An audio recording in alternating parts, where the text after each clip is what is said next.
네, 일부 이제 아까 말씀하신 대로 정말 어려운 계층에서는 그런 민원이 있긴 하지만 어쨌든 이 재난지원금의 취지를 살리기 위해서는 그런 것들은 다른 형태로 보완을 하더라도 현재의 그 방법을 유지하는 게 맞다고 생각합니다. 예.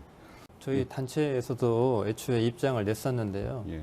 이게 원래 지금 긴급한 재난 상황에 지원하는 지원금이기 때문에 신속성도 필요하거든요.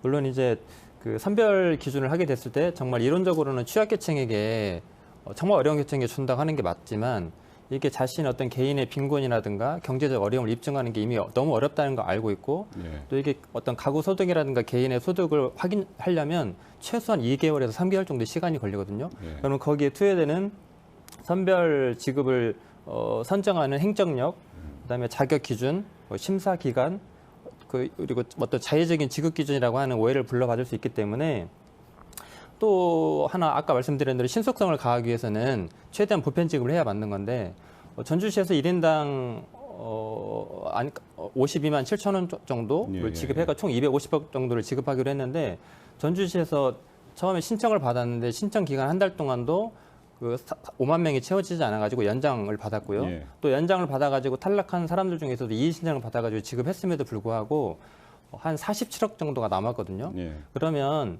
현재 우리 전주시는 정말 그렇게 코로나19로 인해서 경제적 타격을 입은 취약계층이 없는가, 돈을 주고 싶어도 줄 수 없는 상황인가, 예. 전주시의 지급 기준이 너무 높았던 건 아닌 것인지 이런 걸 한번 좀 종합적으로 살펴봐야 될 것 같고요. 또 하나는 전주시에서 어떻게 보면 그 개인별 소득만 건강보험료 기준으로 받기 때문에 대구시 이번에 그 공무원들이라든가 예. 공무원 가족이 이렇게 부정수급한 것으로 드러났는데 뭐 전주시에서는 부정수급이라고 보기는 어렵지만 취지에 역행하는 지급이 될 수도 있을 거라는 생각이 들더라고요. 예. 그래서 그런 부분들에 대한 조사 그리고 전주시에도 주장했던 것처럼 반드시 어려운 계층에게 그 돈이 지원됐는지 안 됐는지 그 사후 확인 조사를 해서 그것이 반드시 그 계층에게 지급될 수 있도록 그렇지 않은 부분이 있다 하면 후속 조치나 환수들을 통해서 그 정말 예산이 한 푼이라도 허투루 쓰이지 않도록 해야 될 것 같습니다. 근데 이게 실제 그 카드를 지급받았다가 뺏긴 사례도 있고요. 줬다 뺏는 경우도 있었고 그리고 나중에는 이게 지원 조건이 너무 까다롭다 보니까 실은 이제 예를 들면 경기도 같은 경우는 이재명 지사나 이런 사람들이 먼저 이 재난 기본소득 카드를 꺼냈지만 예. 예를 들면 행정상의 절차 과정 이런 것들을 준비했거든요. 그러니까 예를 들면 조례를 먼저 만들고 나서 담당 부서를 지정하고 그다음에 경기연구원에서 이 재난지원금이 경기도민에게 지급됐을 경우에 어느 정도의 경제 효과, 파급 효과가 있을 것인지에 대한 분석을 마치고 나서 그거에 대한 집행을 한 거거든요. 네. 어떤 로드맵을 가지고. 근데 전주시 같은 경우는 그와 다르게 김무성 시장이 혼자서 발표하고 나서 뒤늦게 담당 부서도 며칠 동안 정해지지 않았어요. 네. 내부에서 우왕좌왕했고 네. 담당 부서를 정했는데 담당 부서는 이제 아무것도 준비되지 않은 상황에서 기준을 만들어야 되는 거죠. 더군다나 조례도 생활안정 지원 조례를 너무 확대 해석해서 지급한 측면이 있거든요. 의회를 또 설득해야 되는 과정, 예. 의회를 납득시켜야 되는 과정에 논리를 만들어야 되는 과정 속에서 공무원들이 거의 뭐 혹사당한 부분들이 있고 그리고 이제 실제 공무원 행정력 가지고 안 되다 보니까 동사무소에 공무원들, 그다음 위탁기관들 거의 강제 동원됐다시피 했거든요. 그렇게 파견돼 가지고 한 달 동안 지급을 받았는데 문제는 욕바지로 만들었다는 거예요. 예. 그 내부에서도 어떤 자상의 목소리가 나올 정도로 좀 심각한 상황이었고 좀 그런 부분들이 좀 있었던 것 같습니다. 이게 이제 뭐 당장 필요하다 필요하지 않다 이렇게 말씀드리기는 너무나 이게 지금 각계 의견이 있고요. 예. 그러나 이제 이재명 시장이 말하는 건 1인당 20만 원을 지급했을 경우에 한 10조 원 정도면 가능하다. 예. 특별히 증액 없이 예산 증액 없이 가능하다라고 하는 그 건의문을 지난 5월 29일 날 그 정부에도 제출한 걸로 알고 있고요.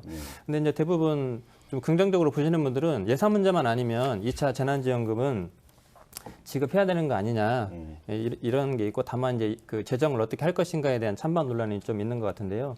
어쨌든 이것은 그 매우 좀 신중한 문제여서 시든 전문가들마다 입장이 다르기 때문에 좀 세밀하게 살펴봐야 될 것 같긴 하지만 근데 지금 현재 그 미래통합당 김종인 위원장이 기본소득 카드를 꺼냈잖아요. 예. 이게 뭐 김종인발 나비 효과라고 하는데 그 카드를 꺼냈을 때 그 뭐 박원순 지사라든가 이낙연 의원이라든가 그다음에 여러 그 뭐 김부겸 의원이라든가 이런 사람들도 기본소득에 대한 입장을 던지고 있고 또 지금 2차를 지급하겠다고 한 지역이 대구에서 예, 권영진 시장이 2차 예. 지급하겠다고 했고 알다시피 전북 완주군에서 2차 지급을 지금 결정했고 그다음에 또 어제 그제 보면은 그 제주지사하고 성남의 은수미 시장도 재난지원금 2차를 지급하겠다라고 얘기를 했거든요. 그리고 이제 아마 정치권에서는 또 이런 분위기도 있는 것 같아요. 그러니까 지난 2012년 대선 때 박근혜 옆에서 보좌했던 그 김종인 의원이 그때 기초연금 카드를 꺼냈잖아요. 그때 민주당에서는 예산 문제 재원마를 어떻게 할 것이냐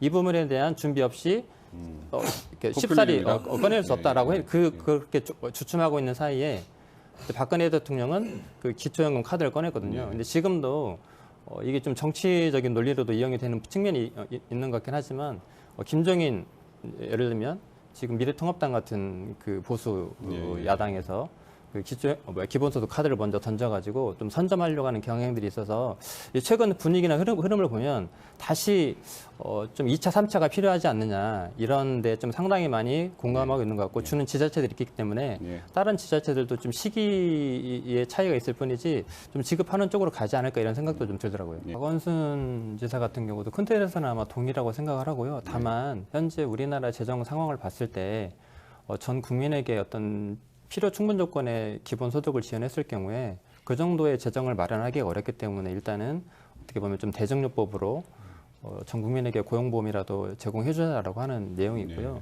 그리고 실제 이 기본소득은 이게 그냥 단순히 어떤 우리가 뭐 생계에 필요한 자금을 지원해준다 이런 정도의 내용의 범위가 아니고 어떻게 보면 좀 복지국가제도와 버금가는 정도의 그 거대 담론이거든요. 그래서 이 부분에 대해서는 충분한 사회적 합의, 공론화, 토론 이런 것들이 아마 장기간 동안에 걸쳐서 필요하다고 보고요.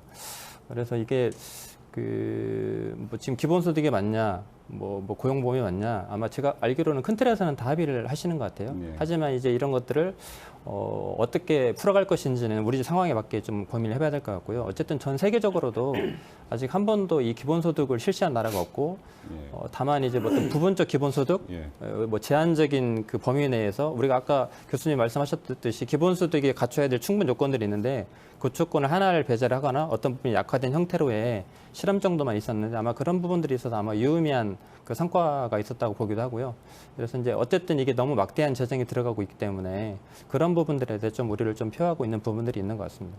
지금 현재 기본소득을 가지고 뭐 복지냐 경제정책이 이렇게 나오는 논리는 약간 정치적인 논리가 좀 작동이 된 것 같고요. 예를 들면 그 복지라고 하면 무조건 퍼준다는 식의 어떤 어려운 계층에게 이렇게 우리가 가지고 있는 걸 나눠준다는 식의 어떤 개념들이 있어서 일부 어려운 사람들에게만 가는 거 아니냐, 예산을 막 퍼주는 거 아니냐 이런 식의 논리가 있다 보니까 아마 이재명 지사가 이거를 경제 논리로 어쨌든 코로나19로 인해서 경제 시스템이 갖고 있는 자본주의 경제 시스템 구조 자체가 무너질 수밖에 없는 그런 긴급한 상황에 처했기 때문에 이거는 복지 정책이 아니고 경제를 살리자고 하는 경제 정책이다. 그래서 이건 퍼주는 게 아니고 집행이다, 예산 집행이다, 아마 이런 식으로 어떻게 보면 본인들이 집행하는 과정 또 자기가 하고 있는 어떤 정책에 대해서 그 하도 비판사리가 많다 보니까 그것들을 좀 최대한 합리적으로 받아들이기 위해서 이렇게 좀 어떻게 보면 구도를 좀 가져가는 측면이 있지 않나 이런 생각도 좀 들더라고요. 아까 말씀하셨던 핀란드 좀 다른 나라를 예를 들어보면 핀란드 같은 경우는 워낙 그 복지 제도가 잘 돼 있었고요. 이제 어쨌든 일부에게 선별해서 주는 복지 사회보장 제도이기 때문에 이걸 좀 더 보편적인 방향으로 나아가기 위해서 기본소득이라고 하는 카드를 꺼낸 거거든요. 그러니까 우리나라와는 좀 상황이 다른 거고 좀 더 모든 그 국민들에게 골고루 질 좋은 사회보장 서비스를 제공하기 위한 노력이었고 스위스 같은 경우는 이 기본소득 실험을 했지만 워낙 막대한 우리나라 돈으로 한 300만 원 정도의 그 1인당 그 예산을 지원하다 보니까 이게 재정적으로 너무 부담이 된 거죠. 그래서 아마 그래서 그런 부분 때문에 그리고 이제 스위스 같은 경우는 기존의 모든 사회보장 제도를 다 없애고 이게 이제 단순히 현금으로만 대체하려고 했던 그런 내용이었고요. 현재 우리나라도 어쨌든 지금 코로나19로 인해서 우리나라뿐만 아니라 세계적으로도 다 지금 재난지원금을 지급하고 있잖아요. 모두가 아마 공통되게 이런 방법 외에는 지금 타개할 방법이 없기 때문에 이런 걸 택한 것 같은데 다만 그 우리나라 그 사회정책 연구를 전문으로 하는 국내 시민단체 어떤 랩이라고 하는 단체에서 한 30만 이런 1인당 30만 원 정도 지급을 하게 되면 이게 연간 한 180여 조가 들어가게 되는데 이 정도면 어떤 증세 없이 가능한 게 아니냐. 다만 이제 기존의 복지제도나 조세제도를 좀 개편해야 되는 내용이 있고요. 우리 아까 말씀드린 이재명 지사가 말씀한 1인당 20만 원씩 지급할 경우에는 연간 10조면 가능하다. 그러니까 월 10조니까요. 연간 한 120 정도면 가능하다는 얘기고. 근데 이제 어쨌든 그 뭐 한국개발연구원이라든가 한국조세재정연구원에서도 국책기관에서도 증세에 대한 논의를 좀 해야 된다. 그런 얘기가 나오고 있는 건 사실인 것 같습니다. 상관관계가 하나 있는 게 부패 지수나 투명성도가 굉장히 국가 투명도가 높다는 거거든요. 기본적으로 신뢰가 높다는 네, 거겠죠. 그러니까 내가 세금을 냈을 때 그 세금이 우리에게 예, 정당하게 돌아온다. 쓰여진다라고 하는 그런 신뢰가 있기 때문인데 그런 측면에서 보면 우리나라는 아직 뭐 부패 지수라든가 너무 최하위권에 있고 특히나 정치권이나 정부에 대한 신뢰가 굉장히 신뢰할 수 없는 집단 1위가 정치인이잖아요. 예. 네, 그런 상황이기 때문에 아마 그런 거에 대한 개선과 함께 그만큼 또 정치인들을 잘 감시하는 우리 국민들의 수준도 좀 높아져야 될 것 같고요. 어쨌든 지금 현금을 국가 재난지원금을 지급한다고 했을 때 국민들의 관심이 폭발적이었거든요. 예. 그러니까 아마 이런 것들을 좀 잘 활용하고 또 이게 어쨌든 코로나19로 인해서 사회적 그 논의 주제가 된 것 자체가 좀 긍정적인 것 같습니다. 어쨌든 현재 어떤 재난지원금, 재난기본소득에 관한 건 논의는 엄밀히 말하면 기본소득은 아니지만 어떤 인구 사회적 조건을 유지하는 데 있어서 위험 상황이 발생했을 때 자산 조사 없이 이렇게 그 지원하는 수당에 더 가까운 상황이거든요. 그럼에도 이제 기본소득 논의는 어떤 미래 방향이라는 점에서 동의를 하고요.